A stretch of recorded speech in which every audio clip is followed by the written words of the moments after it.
We are not just facing economic shocks, we are facing a crisis of unpreparedness. In the Caribbean, that's very dangerous. In this episode with Dr. Marlene Attzs, she's going to be unpacking the tough truths behind our economy, climate vulnerability, and why leadership not much. Welcome to the Blueprint. This is where we take apart leadership, development, and the bold vision for Trinidad and Tobago, the Caribbean, and the world. I am your host, Dr. Jelani Reed. On today's episode, we have a special guest. She is a powerhouse in policy, academia, and developmental economics.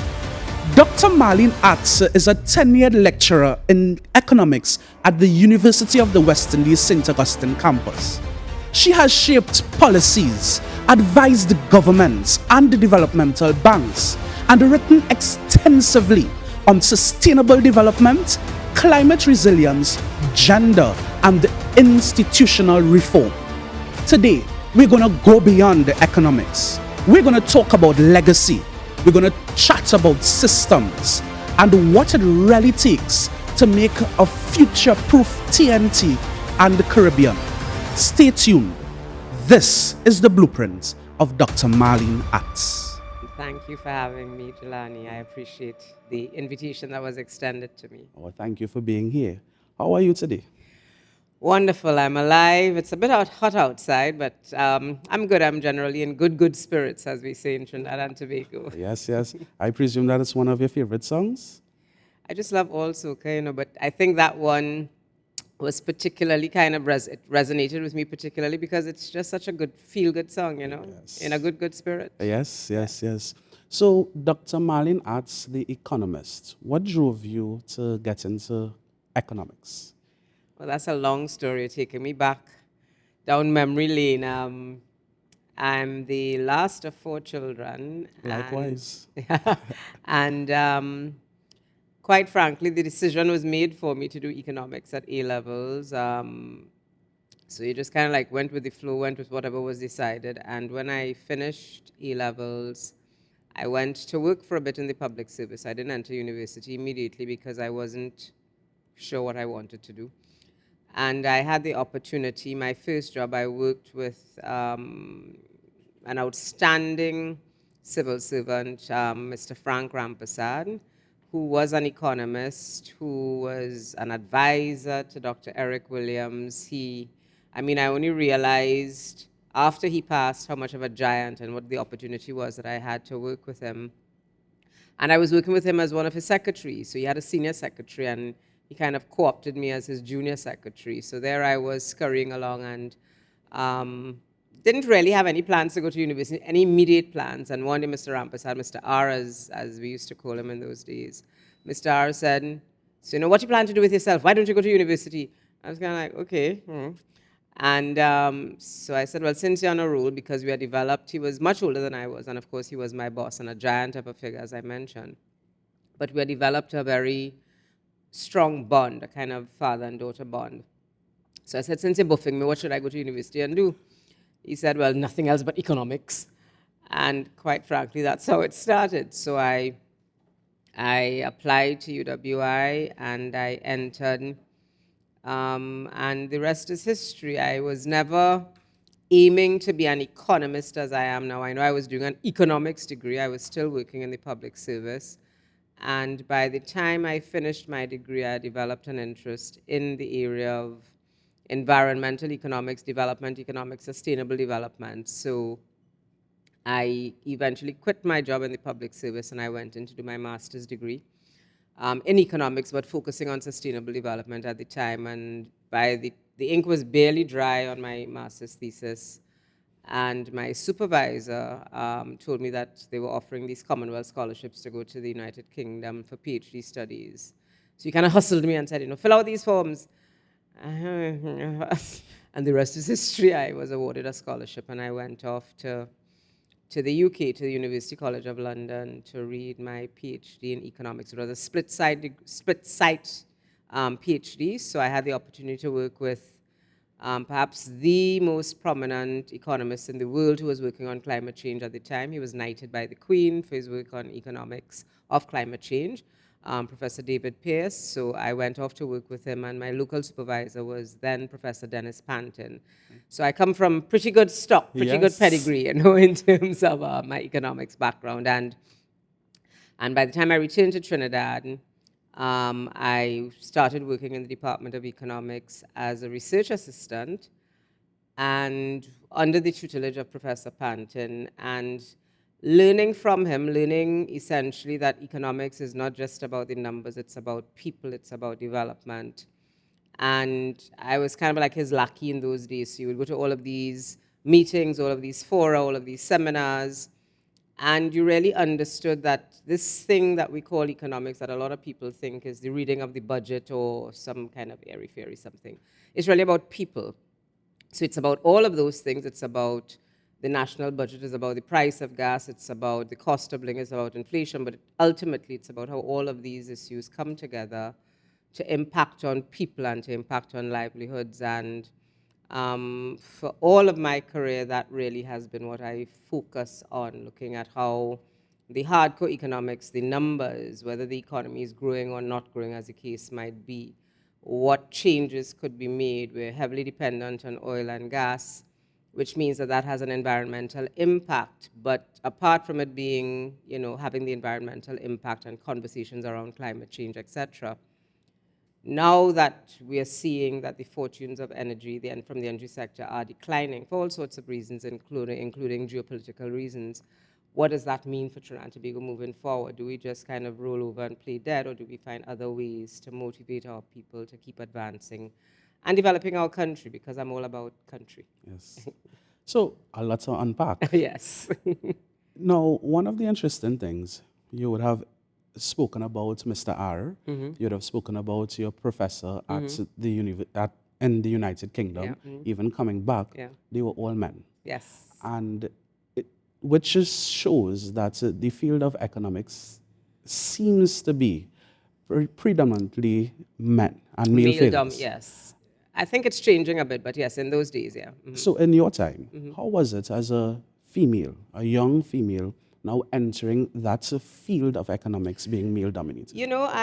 It's an interesting question because back in the day, and I mean, I don't want to sound as if I'm as old as Methuselah, but back in the day when I was doing my studies, the issue of male dominated was not quite on, my radar. I was fortunate to be socialized by very strong men, but they never, in any sense, made me feel as if, I was inferior, it was a male dominated. And I think part of that as well, and I also have to kind of rewind a bit and go back to my secondary school. I went to St. Joseph's Convent, San Fernando. I'm originally from San Fernando. And an important figure in my life at that time was the then vice principal, Sister Phyllis Wolf. She passed away recently, but she was an indomitable spirit. I mean, she was fierce as a nun. I mean, she was all that. And I think she encouraged us as young women to kind of stand on our own and to be assertive in whatever we did. And I mean, so I never really felt as if, even though, there was Mr. R, there was Professor Pant, and there was Professor Pierce, I never felt inferior, as if, men were in control. I mean, even now, there are few female economists, and I think when I did my PhD in the department, as that split side student, there were only two of us. I was the second female reading for a PhD in economics in those days. So it's, it's only as you mentioned it, but it's never something that has dawned on me that, and now the tables are turning, so you find, as I lecture, you tend to find more females in the class, and they're certainly more interactive and more engaged in terms of, so you find the young men are there as well, but the young women tend to be more engaged. So I think it's a reflection of how women have continued to take their place in the society in Trinidad and Tobago. It's also a reflection of more young women coming into university than young men. So you tend to find that balance. And I have to say, particularly this year when I taught, this semester when I taught in my courses on campus, some really very strong women and strong young men in the class. It was really an enjoyable experience. We had a pretty good balance in terms of that, but never really felt disadvantaged as a female in the field of economics. Okay, excellent. So you mentioned that you're from San Fernando and you would have gone to convent in San Fernando. How was it for young Marlene growing up in San Fernando, family You background? know, so I came from humble beginnings. My mother was a housewife. My father worked with Charles McEnany in those days. He was the service manager. As I mentioned, I'm the last of 4 children.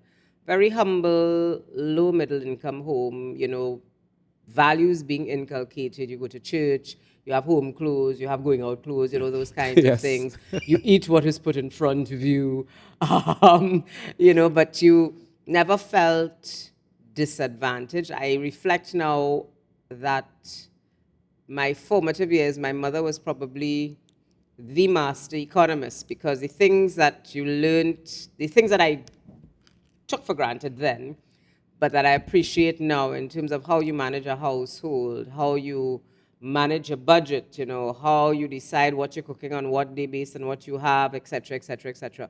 All of those are values that I would have learned from my mother. I mean, that's not textbook things. That's not stuff that you pick up in a textbook. Um, and my parents always wanted, one of the things that I remember, my parents always paid a lot of attention to education. They always wanted to ensure that their children were well educated. And as I said, I was the last of 4.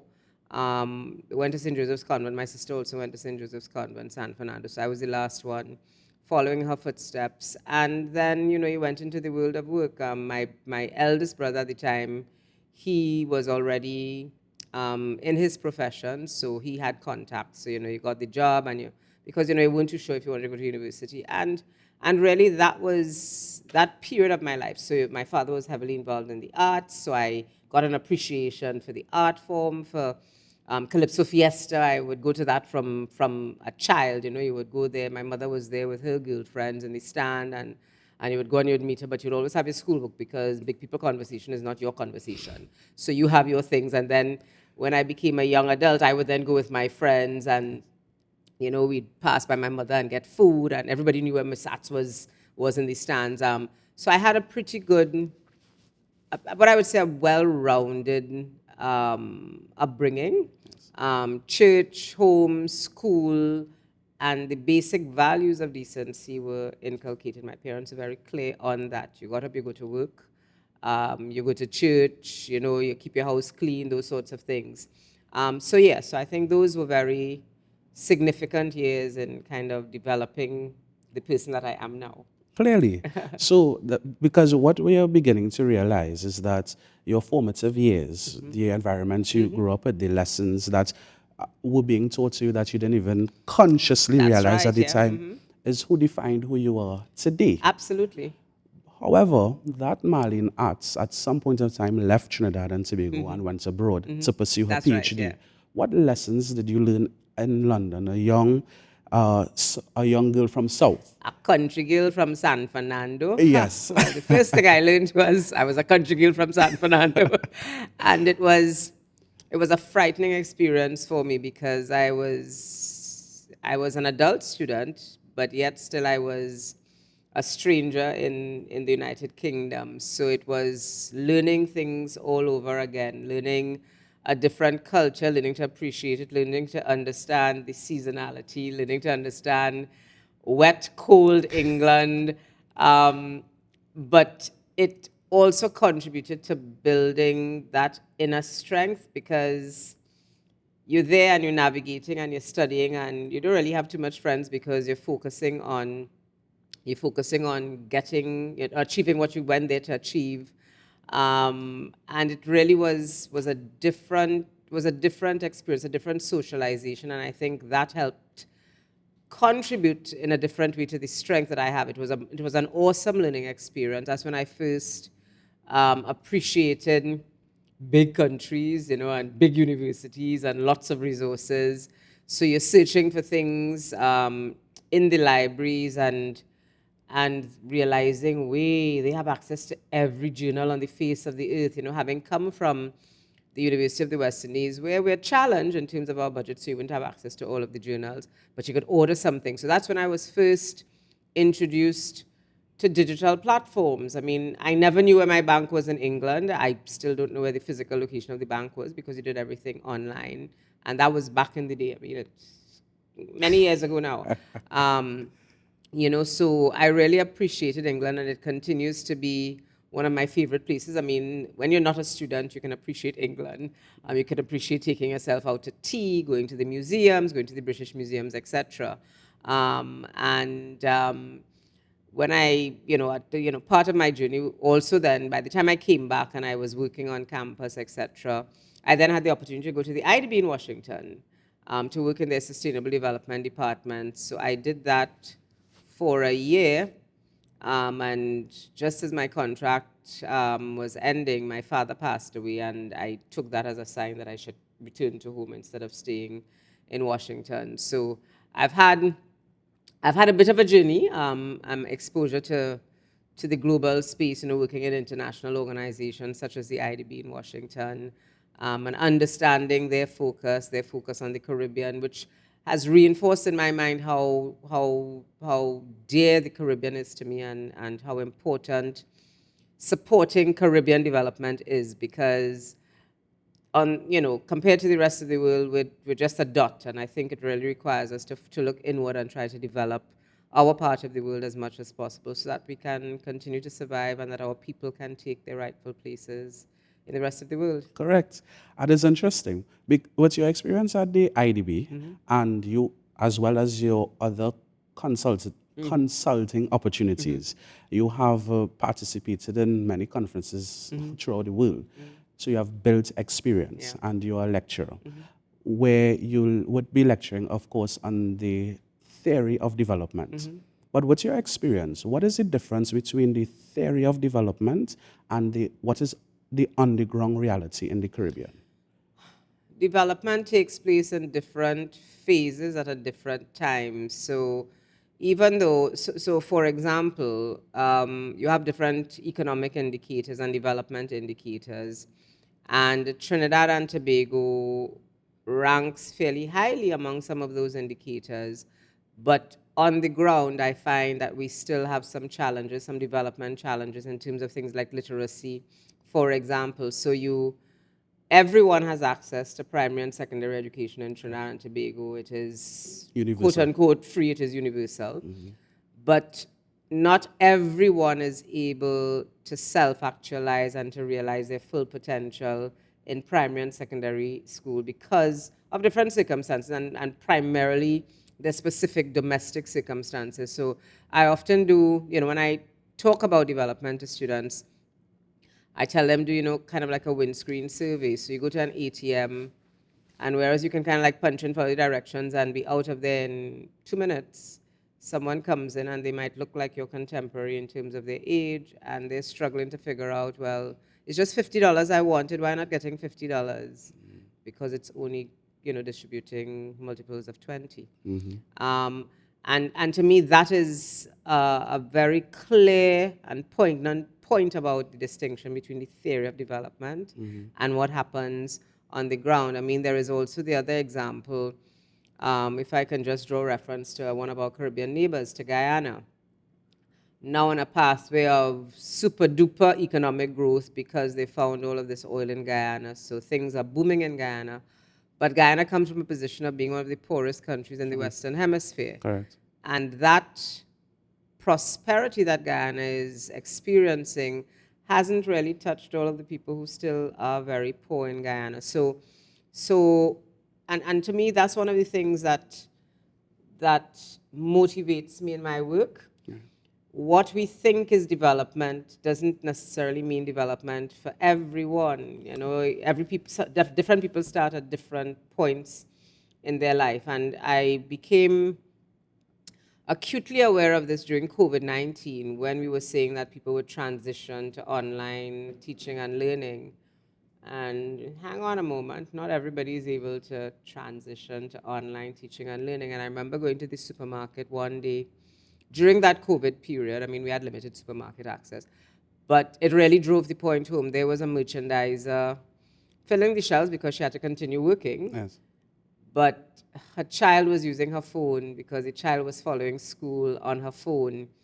So there was this child accompanying the parent, accompanying her mother to the supermarket, but really going to school because mommy's phone is what I'm using to do my online classes. And I don't think that we've ever fully captured the COVID experience in Trinidad and Tobago in terms of the impact it had on education, for example, and why some persons may have been left behind. Because the assumption was that everybody have a phone, so, but everybody may have a phone, but how many people have enough money to be putting on data on their phones to support children, to support their work, you know, a little entertainment? Because every day your child needed to be online for school, which means that that was data that was required. So, Correct. so that was one of the examples to me where how important development is, because not everyone starts at the same point, and not everyone may have the opportunity or the ability to finish or to self-actualize. And that's why I think the field of development economics is so important, because you try to identify gaps, you try to identify ways in which you can, you know, try to reach as many people as possible and allow people to self-actualize in whatever way they can. So it's interesting what you're saying because every country in the Caribbean put forward its development plan. And oftentimes, as time progresses, we classify it as it would have failed. Why do development plans fail in small countries? Well, I don't have an answer, a general answer, but I can hazard, you know, I can provide some suggestions. I think because we think development is a one-size-fits-all, and development could never be a one-size-fits-all. So one of the things I've been talking a lot about recently is, given the decline in the energy sector and given the challenges that we're facing, our budget annually is, let's say, $55 billion.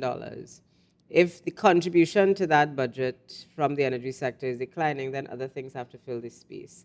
And what are some of the other things? We have Carnival, where we think Carnival is really 2 days and plenty all-inclusive fetes, or, you know, plenty soca artists, and you go and you have a good time with your friends and your family, etc. But it's also, the creative sector is globally $1 trillion economy. Correct. And our carnival, as the leading carnival in the Caribbean, because everything else follows from Trinidad and Tobago's carnival. You look at our artists and you can kind of see their footprint throughout the Caribbean and then into North America, because Trinidad is where it starts. Correct. And then everyone else kind of follows.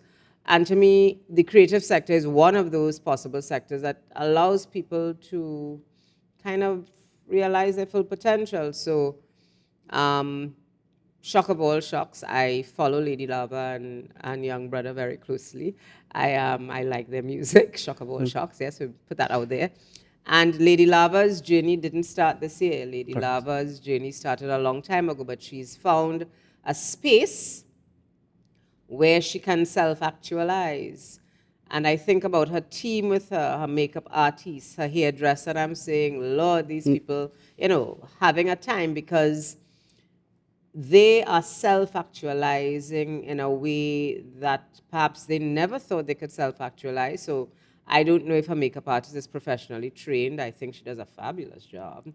But she may have started small, and now she has the opportunity to be working with a superstar. Yes. I mean, Lady Lava is no small fry, you know, no small fry anymore. And people self-actualize in different ways. So this is part of the creative sector. How many other young women, young men might be following in those footsteps? And I'm saying that development requires us to understand that not everybody is meant to go to university and become doctors or lawyers or engineers. I think we really need to move away from that, but we have to find people where they are and provide them with the opportunities to self-actualize and to become and to develop into their best possible person, their best possible self. And to me, that is one of the reasons that our development plans may quote unquote fail, because we we often don't dive deeply enough to understand that you could be a best cook, you could be making the best possible kalalu or I mean, look at sauce doubles, for example. Sauce doubles is throughout Trinidad. I'm not too sure if they're in Tobago, but throughout Trinidad, and I'm sure sauce, the brand, has been exported as well. So you might find a sauce doubles in New New York or York, something yeah. like that. But we often don't see these as opportunities to develop. So along with sauce doubles comes with the knowledge of balancing books, because you have to do the accounting. You know, you can't just be operating well on a cash basis. You throw the money in the bucket and you go about your business. You have to know how much money you have to buy chana, to buy bar, to buy whatever it is you have to buy. So to me, our development plans should be as wide as they are deep and trying to understand, which requires you, of course, to do a kind of self-assessment to understand what is the lay of the land, what has been happening in our education system, you know, how many people have fallen through the cracks, and why have they fallen through the cracks. Not simply assume that everyone is going to be able to be successful at the SCA exam or Correct. successful at the CSEC, or, you know, as the case might be. Correct. And that, to me, is could be one of the explanations as to why our development plans often do not succeed, because we don't spend the time to be as deep and as wide as we need to be to understand what has been happening in our homes, what has been happening in our schools, what has been happening in our societies. I mean, you look at Trinidad and Tobago, and we see there is an increasing number of youth involved in crime. And I think for us to successfully address that, we have to understand what caused our youth to get involved in crime in the first place. And it could have roots in the home, it could have roots in their communities, it could have roots in their schools, that they never really completed their education for one reason or another, because they may have had some developmental challenge that, you know, prevented them from either being able to see or to internalize what was being taught, as the case might be. So to me, I think there is a lot to unpack when we want to look at why our development plans, coming back to your question, why our development plans have not been as successful as we'd like them to be. I think we need to spend the time understanding the lay of the land and write development plans for the people, not divorced from the reality. So, if you were to design a national plan for Trinidad and Tobago to make us resilient and to meet the everyday citizen, what would that plan look like? Um, It will have to look at a number of things. One, the education system, what is being taught, what is not being taught. Look at issues like dropout rates and try to understand why those dropout rates are where they are, and particularly a gendered approach to the dropout rates, whether it's girls, male, female, etc., as the case might be. So I think that's a starting point. I think having identified what gaps there may be in the education sector, trying to close those gaps moving forward, but then also strategically look at what is the competitive advantage, for want of a better word, that Trinidad and Tobago has in terms of moving forward. What could make Trinidad and Tobago a resilient, and I'm using here resilient in the sense of, in the totality, economically resilient, but your society resilient. And I think education has a lot to do with that, and I don't only mean formal education. I also mean the informal education. I also think that we need to ensure that we inculcate values, mores and values in our society, because we have to feel that we belong to something, that we have to feel that we're a part of something, some system that is Trinidad and Tobago, and that we're not excluded. We have to look at sectors that can propel our economy forward, because development is linked to economic growth. If you don't have the financial wherewithal, then you can't invest in some of the developmental things. So we have to look at the sectors that can take the economy forward. So we have depended for decades on the oil and gas sector, but as I mentioned earlier, those fortunes are changing somewhat. So we have to look at other sectors, but sectors not necessarily sectors that appeal to the older generation, but that will be attractive to the future generations as well. So in 5 years, what will Trinidad and Tobago, a 15-year-old now who's in secondary school, shooting the breeze, preparing to take CSEC, you know, kind of like tomato, it doesn't matter. But in 5 years' time, that 15-year-old is going to be 20 years old, and he or she would have to make decisions. If some may have made decisions before they get to 20, but he or she will have to make decisions about what their future looks like. Where do I see myself? I have an interest in creatives. I have an interest in filmmaking. I follow international news, and um, I remember during COVID, one of the stations I was listening to, a UK station I was listening to, they were interviewing somebody who had lost her job because of the COVID-19. And she had started doing balloon making as her business, as a small business.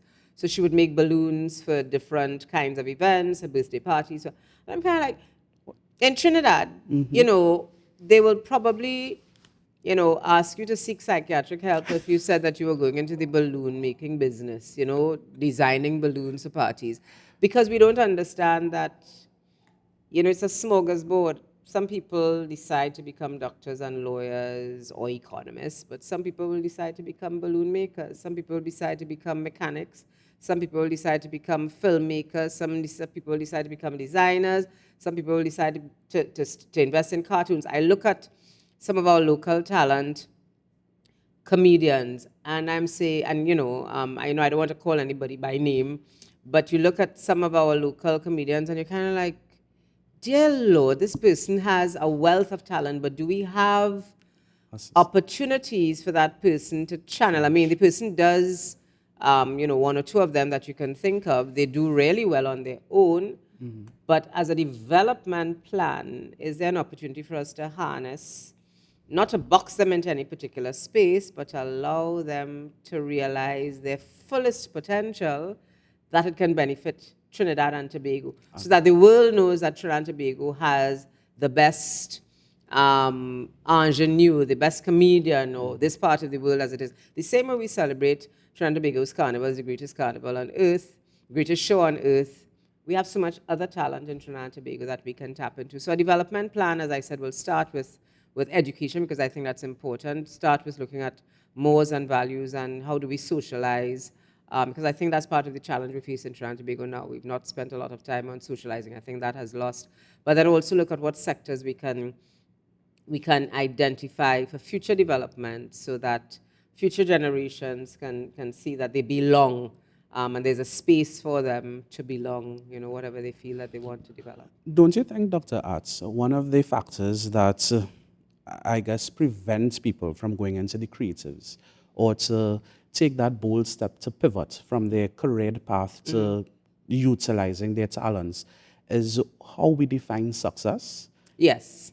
Yeah, we define success. You're driving a fancy car and you live in a big house and you have some kind of title. And I think that sometimes serves as a disincentive to people who want to take a leap, take a leap of faith, and go and do what their heart really wants them to do, because they can't see themselves having a space in Trinidad and Tobago, because the space is so very defined Yes. that this is where you're required to be. So you went to so and so school, and that's what you're doing with yourself, because that's the talent that I have. And I think moving forward, what I would like to see in Trinidad and Tobago is that we not only say that we find here's a place where every creed and race could find an equal place, but that every kind of talent could also find a space as well. Oh, I love that. So, in terms of fiscal planning, there are some blind spots. How do you see these blind spots when we are developing our national budget and planning for the future of a country?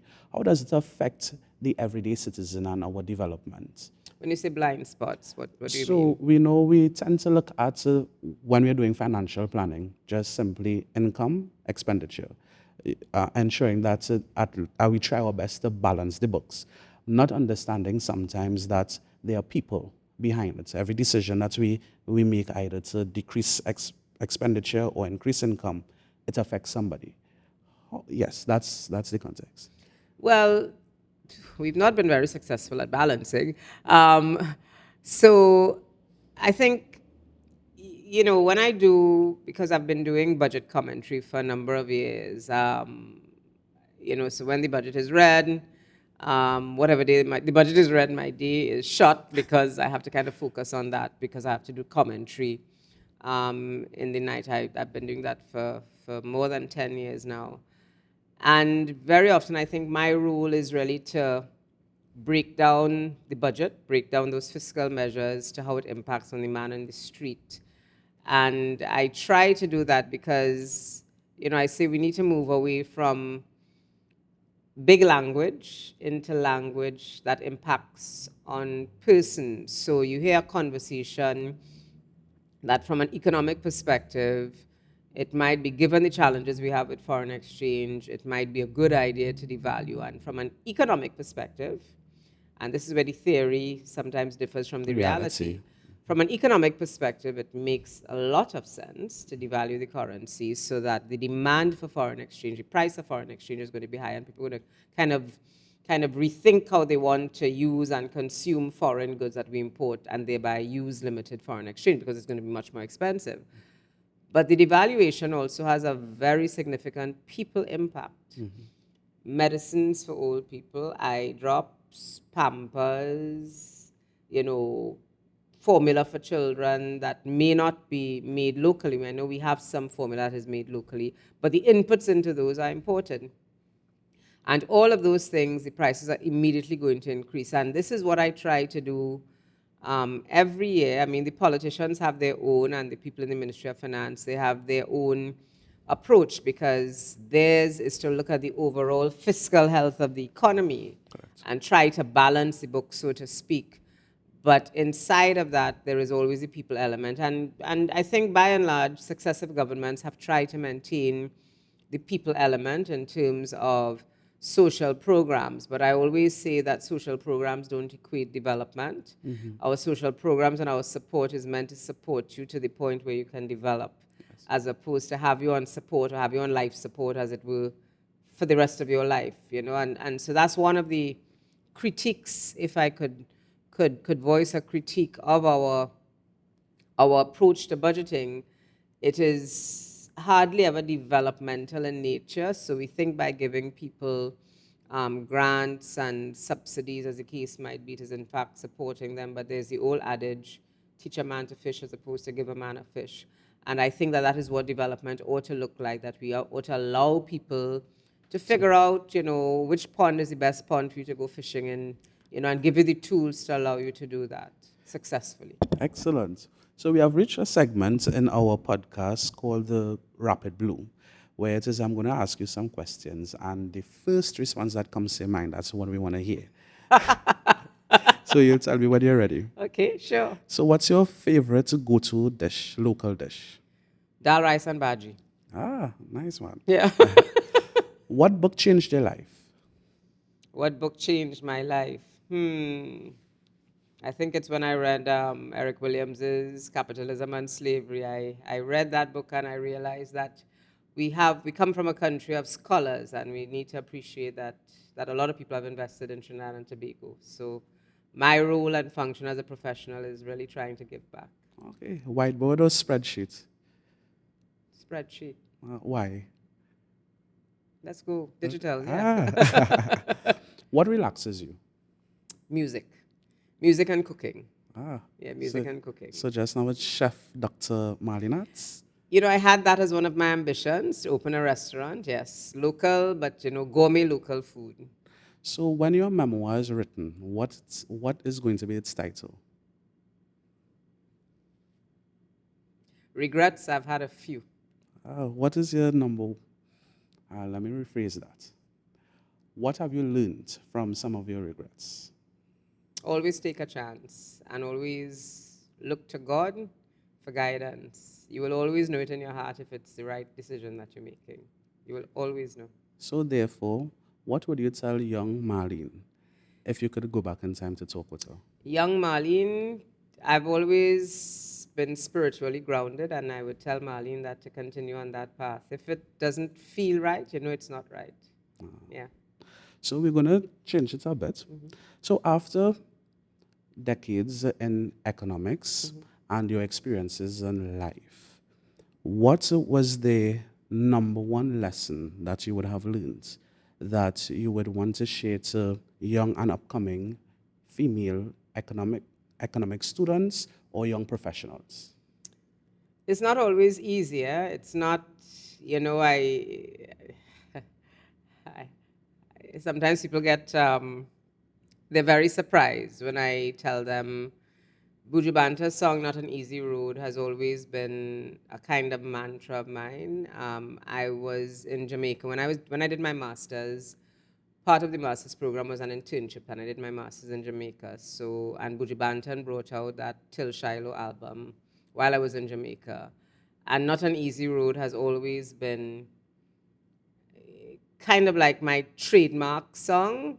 You know, many see the glamour and the glitter and they think it's a better rose. Who feels it knows. So never give up. Always persevere. It seems difficult. I remember doing my master's and sometimes you're submitting the thesis and then it will come back with just red all over it.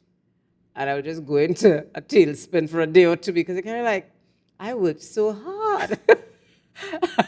And then you realize that what you thought you were working hard wasn't really what you were supposed to be working hard at.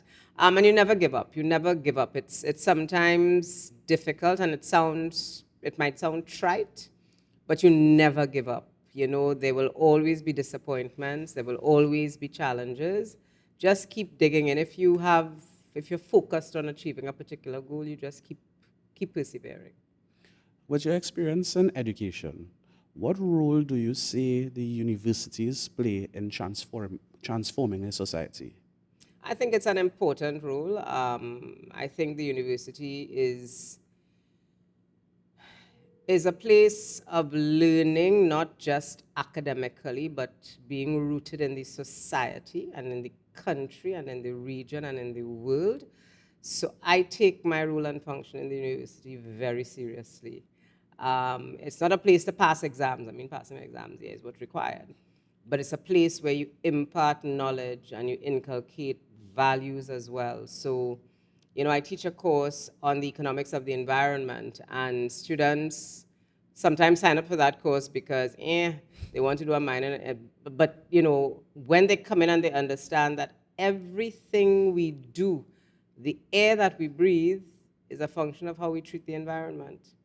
So if you pollute, if you walk around and you smoke, and we want to talk about secondhand smoke and all of these things, but you're polluting the atmosphere, so then you can't complain when you get up one morning and you know you have significant pollution in the air because you're burning at the dump or you're doing something. So the university is a place of understanding life and understanding how we position ourselves to to participate in life, to benefit from what life has to offer, but also to contribute to it. I think we have a responsibility also to contribute in a positive way to life so that others who come along can benefit from what you've left behind. So if we leave bad things behind, then when they come along, they're going to get rubbish, essentially. And we're not getting rubbish now. I mean, we're getting some rubbish, but we're getting a good life because those who have gone before us. So the university, I think, plays an important role in that grounding and in that teaching, and that is what I try to live as a university lecturer. And my final question, why climate change, the environment, even gender equality, why have these issues been pillars in your advancement and your career? Quite accidentally. When I did my master's, as I said, I did it on sustainable development. And when the opportunity came for me to do the PhD, I must admit my mentor and my supervisor, Professor Panton at the time, he says, well, you're going to England and you're going to do this. This is what you're putting on the form. Because he would have known Professor Pierce professionally. And I was thrust into the world of climate change. And as I said, Professor Pierce was the first economist in the world to work on the economics of climate change. The Queen knighted him for his work on the economics of climate change. And it was really a privilege, and for me to understand the impacts of climate change on small island economies such as ours. So my thesis was on the impact of the economics of climate change on Caribbean countries. And I think very few people understand that when hurricanes come, they impact on livelihoods because in Trinidad, we've not really had significant experience with hurricanes. Like we get heavy rainfall and we can hardly manage that. But you think about countries like Grenada in 2004 with Hurricane Ivan. I had just finished my PhD, yeah. I just graduated with my PhD in 2004. And I had the opportunity to assist with an assessment of the damage from Hurricane Ivan in Grenada. So in talking, I've had these opportunities. So, you're talking to a family and you hear, so we think about a hurricane impacting on a family, and we think it's just about, the roof blowing off or the crops being destroyed or the flooding. But there's also a psychological impact which could have long-standing developmental problems and challenges for that family. So climate change, gender, and you think about how women as female heads of households, and we have a significant number of females who are heads of households throughout the region, how they manage. The mother I spoke of earlier, who's a merchandiser, she can't afford to not go to work because that's how she's earning income, but the child has to go to school. So use my phone, and she's going down aisle after aisle. I was kind of stalking her in the supermarket. And there is the child, following in class and answering on the class. And the mother is doing her work, packing whatever the product was that she was packing in the supermarket. So all of these things come together because I feel it's important for us in the region to understand how vulnerable we are. I feel it's important for us to understand the implications of gender issues, so gender mainstreaming. How do you ensure that your girls develop as much as your boys develop, and vice versa, even in terms of criminal activity, the role of women in criminal activity. So we tend to see men being, at the forefront of criminal activity, but very often the criminal enterprise is for a girlfriend or for the mother or for the granny or for an aunt or for somebody, for some female who's important to them. So I think all of these are cross-cutting important issues that impact and shape our development landscape. So which is why I think I kind of took to them like a duck takes to water. My bonus question. In Trinidad and Tobago, today, we now have a female president of the Republic, That's right. female prime minister, and soon to be female leader of the opposition. Yes. What does that augur for us as a country going into the future? I think it's a wonderful incentive for young women to realize that even though there are glass ceilings, and there continue to be glass ceilings, I'm not going to sugarcoat it, but you have, for the first time in our history, 3 women in leadership positions, and I think it is not something to be taken lightly. I think it's something to emulate, particularly the Prime Minister, who has come from the political graveyard, so to speak, and she has been resilient for the last 9 years, and she has now resumed and assumed leadership of Trinidad and Tobago's government. We look at Penelope Beckles, who was catapulted into this role yesterday. She's a long-standing politician. She's well-loved. She's well-liked. She has stood her ground. She went to St. Joseph's Convent, San Fernando, I should add, in case you missed it. So these are all women, and she was my head girl when I was in convent, just to add for flavor, yeah. And then you have our president, who has effortlessly assumed the office of president, but she also maintains a human touch, in terms of how she discharges her functions, having events for children on the grounds of presidents. So we have 3 women who can lead the way and can show a young woman that it is possible for you to aspire to be the best you can be. And who knows, you might end up being, in one of those positions at some point in time. That's true. That is so true. I guess what the United States can do, we did here. Yeah. So, listeners of the Blueprint podcast, there you have it, the blueprint of Dr. Marlene Attzs, where we would have had the opportunity to learn from her, learn about pivoting, learning about taking opportunities as life presents it to you, and taking it to advance not only your personal life, but that of your community and country. And oh, how we as a society have benefited from Mr. R instructing Dr. Marlene Attzs to go to university and get a degree. So it tells you something as an individual, that sometimes when things are thrown at you or life doesn't go exactly how you planned it to go for it. regardless. And as Dr. Attzs has taught us, resilience is an important ingredient. So, Dr. Attzs, if an individual wants to get in contact with you, how do they do that?